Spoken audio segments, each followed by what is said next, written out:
au chemin des oiseaux. Ça a commencé dans les années 60 en fait. C'est donc Françoise Génie qui a donné un petit peu sa vie à Dieu et qui avait ce désir à la fois d'accompagner les personnes, d'accueillir des personnes de toutes sortes et surtout celles qui avaient besoin d'accueil et d'accompagnement, d'écoute et tout. Elle avait vraiment ce désir d'aller prier dans les églises et elle était très triste de voir que les églises étaient fermées. Et pour elle, c'était une telle souffrance de se dire que Jésus était dans le Saint-Sacrement et que l'église était fermée.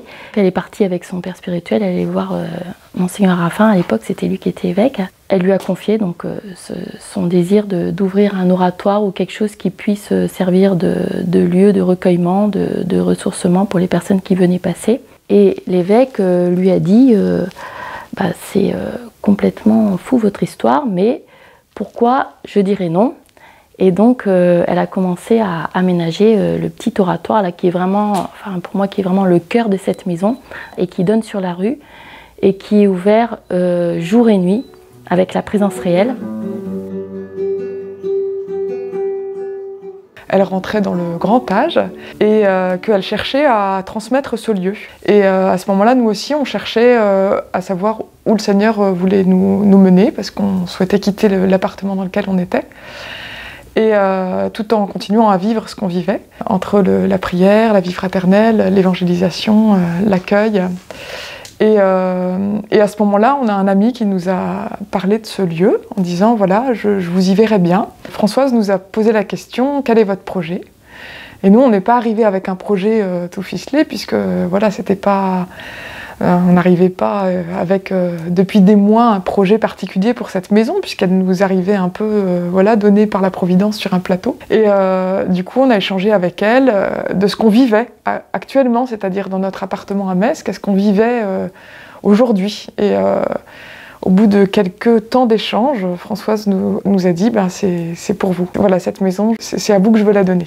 Nous avions le désir un petit peu de perpétuer ce qu'elle avait commencé à faire. Ce qu'on souhaite apporter à ce diocèse, c'est déjà de garder cet oratoire et de pouvoir entretenir ce lieu qui est vraiment le cœur de la maison, mais c'est aussi le lieu justement ouvert à tous. Hein. C'est ça qui est pour moi très fort dans ce lieu, c'est le fait que ce soit ouvert à tous, toutes les personnes qui veulent, qui passent dans la rue, qui s'arrêtent.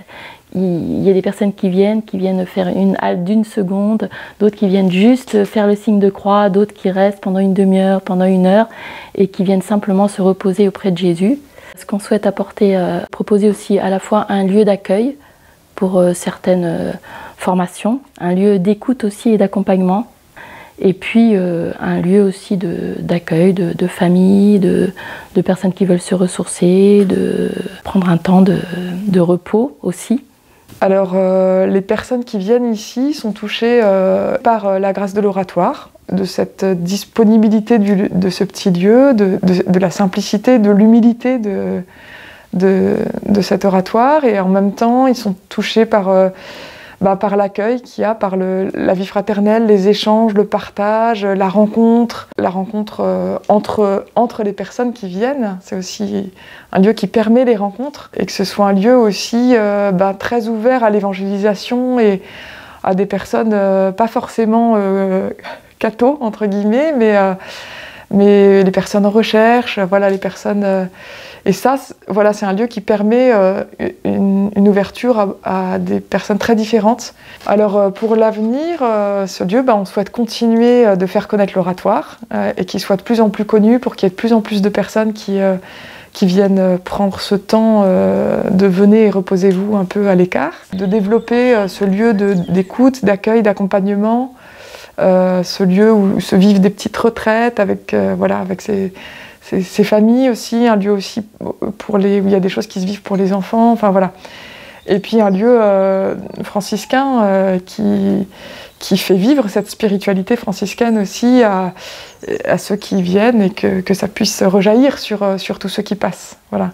Et puis voilà, on se laisse conduire par l'Esprit Saint pour continuer cette mission qu'à la fois on reçoit et qu'à la fois on construit petit à petit.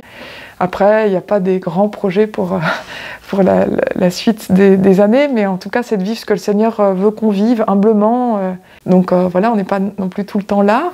Ça nécessite aussi que voilà, des ajustements au fur et à mesure des années. On se laisse disponible à ce que l'Esprit Saint va nous souffler au fur et à mesure des années.